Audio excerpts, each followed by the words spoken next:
Влечет твой тайный рок, бессонные глаза, навстречу бесконечным глазам.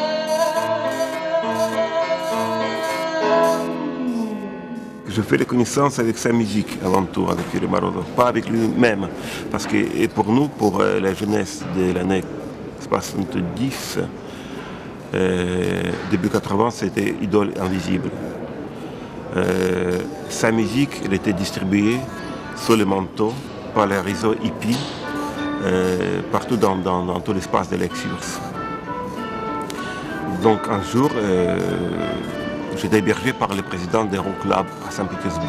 Et voilà, il m'a donné les cassettes avec certaines Yuri Morozov. Et comme lui, j'étais stupéfié. Parce que c'était la musique hors des communs. Mais personnellement, j'ai fait la connaissance avec lui à 2001. On a fait le métier pendant 5 ans. Et on a envisagé de faire ce film avec lui. Donc le point de départ, c'était le film Kozlov-Morozov, le film à nous, à tous les deux. Et malheureusement, quand je trouvais les moyens pour faire le tournage, j'ai décidé subitement, parce que je ne savais pas qu'il est malade, rien du tout. Et il se présentait dans ses lettres de sa maladie, et il m'a dit que j'ai radiculite chronique, pas plus que ça, mais c'était beaucoup plus grave. C'est pour ça que j'ai attendu, radiculite, qu'est-ce que c'est ça?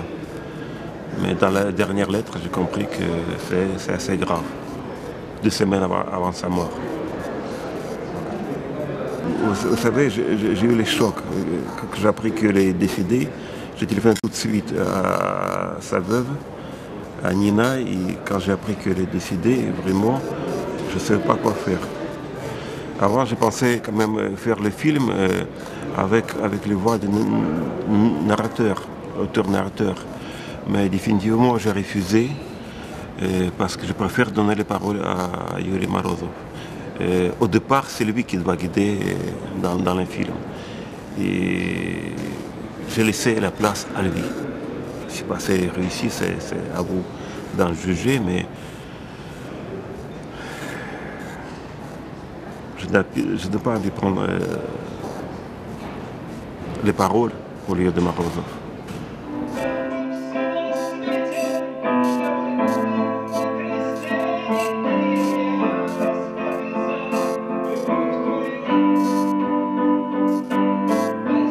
Il était quelqu'un qui est assez distant. Donc je ne prétends pas d'être un ami de Morozov, même si on a très très bon liaison avec lui, c'est-à-dire spirituelle plutôt, parce qu'il a toujours composé les musiques qui chargeaient cette chose-là. Donc il était distant. Donc pour moi c'était assez facile quand même faire le film sur lui. Mais en même temps, il était la partie de moi-même, donc de ma jeunesse. Et quand j'étais près de lui, Morozov, il était idole, incroyable, c'est incroyable, ça choque. Hein, ça choque. Et moi, je regrette infiniment, je n'ai pas osé demander à Morozov jouer devant la caméra. Il y a des petits passages quand il joue la guitare, mais je n'ai pas osé parce que peut-être il n'est pas en vie. Il fallait le pousser. Il fallait le pousser jouer ses propres chansons. Pour moi, c'est le sommet. C'est le sommet de...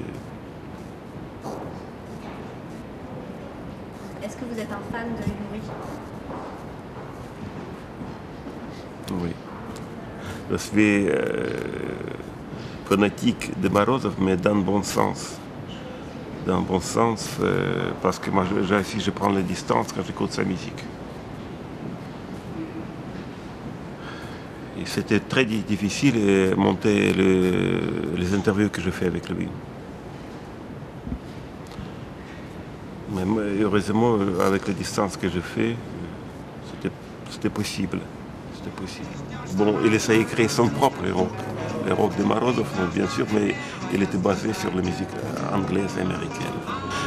Je cite dans le film quelques passages, parce qu'il monte sur l'escalier des studios Abbey Road.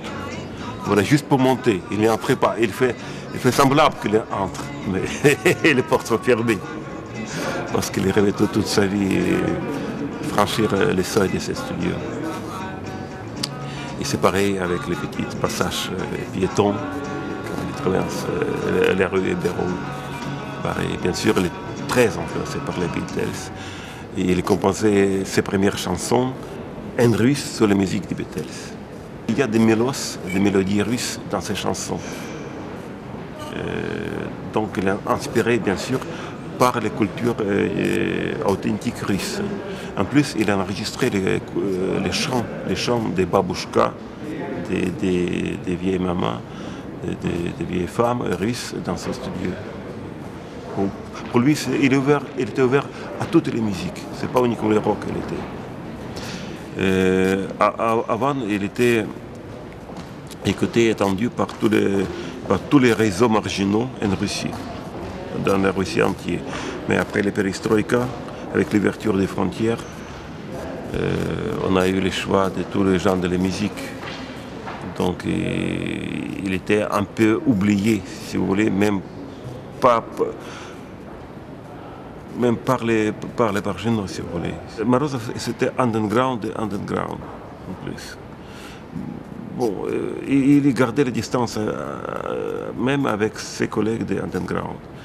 Je n'ai pas parlé dans le film, il n'est pas voulu. Bon, à 81, à Saint-Pétersbourg, a été ouvert les clubs de rock. Le rock club était ouvert sous l'égide de Komsomol. Et Morozov, il n'a pas voulu entrer, faire la partie des rock clubs. Pour lui, c'était organisme pro-soviétique, pro-communiste. Il n'a jamais parlé directement contre les régimes soviétiques dans ses chansons, mais il parlait toujours de l'amour. C'était déjà, bon, comme on dit en Russie, ce n'est pas avec nous, donc contre nous. Donc ici, il n'a pas été engagé, donc il était contre les régimes. Il y a quand même plusieurs couches dans les films. Ce n'est pas les films musicaux. Il choisit par les programmes musicaux, mais il aurait pu choisir pour les films documentaires de création, par exemple, parce qu'il y a les couches historiques, sûrement. Donc c'est les films collages, si vous voulez.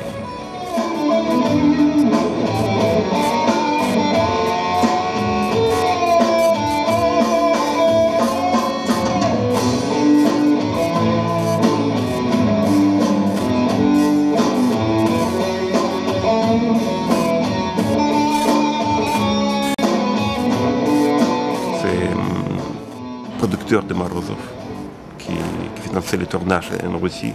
Grâce à lui, on a eu les archives russes. Et à mon avis, bon, j'ai parlé des langages du film, je pense que, peut-être je me trompe, c'est pour les premières fois j'ai traité l'histoire sur le musée de rock. J'ai osé traiter l'histoire. Est-ce que c'est réussi? Je ne sais pas. Mais c'est pour les premières fois. C'est-à-dire l'histoire de mon pays qui se déroule sur les musiques de rock de Morozov.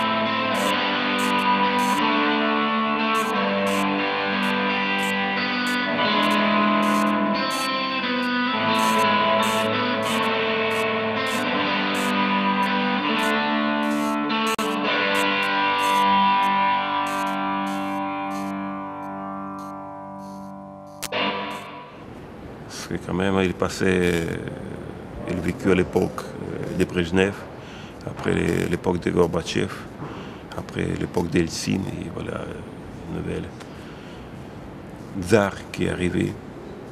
Et pour lui, comme il dit à la fin de le film, il ne voit pas les grands changements. Pour lui, c'est un peu pareil, parce que c'est toujours les mêmes gens qui gouvernent le pays, qui ont changé les vestes, simplement. C'est-à-dire les structures de les pouvoirs restaient les mêmes. Et je n'ai pas parlé à propos de ça ouvertement, parce que je n'ai plus des images. Dans les archives russes, s'arrête à l'époque de Poutine. Il n'y a plus des images dans l'archive russe. Il y a le changement, parce que je peux parler ouvertement dans les films, et je suis en France, et peut-être si je reviens chez moi, je ne serai pas arrêté, pour le moment. Mais pour l'avenir de la Russie, lui, dans ses interviews, qui ne sont pas dans les films, il ne voit pas l'avenir pour le moment. Vraiment, je parle de l'avenir radieux pour la Russie. Ce film, je ne pense pas qu'il peut passer à la télé en Russie à cause des dernières paroles de Morozov. Parce qu'en ce moment, en Russie, c'est comme l'année 83, avant la perestroïka. C'est très, très censuré. Ce que passait à la télé à l'époque de Yeltsin, ça ne peut pas passer à la télé en ce moment. Ou il faut choisir les versions soft. Il faut enlever. Mais si on fera les versions soft, ce ne serait pas le Morozov, parce qu'il est des provocateurs. Moi, c'est pas possible. Il y a les archives privées, c'est les 8 mm. Ce sont des archives de mon ami, le directeur des rock clubs russes, de Gennady Zaïtsev, qui est dans le film. Et c'est lui qui m'a prêté gracieusement les parties de son archive. J'ai utilisé dans mon film les interviews brouillons avec lui, que je fais il y a 3 ans avant le tournage. Et heureusement, je l'ai fait. Et malheureusement, je n'ai pas fait assez. Pour faire le film 52 minutes, c'est pas facile. Je commence à faire le montage quand j'ai vu les films. Et c'est déjà au milieu des films, je comprends que je dépasse. J'ai compris que je dépasse. Je dépasse et je dépasse beaucoup. Donc je commence à enlever certains passages que je trouvais moins importants pour les films.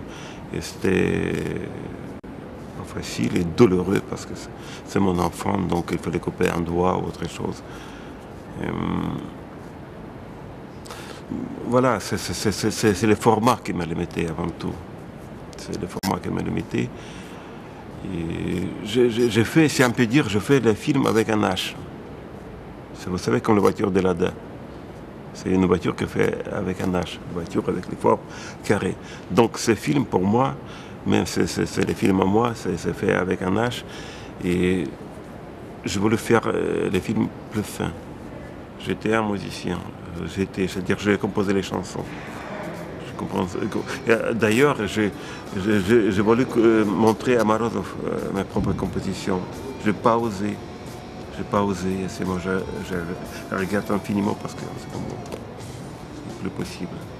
Juste à lui-même. Faire connaître Morozov et sa musique et son univers. Pour moi, peut-être c'est la chose numéro 1. Si Yuri, il a vu ce film, moi j'espère qu'il aimait ce film. J'espère bien.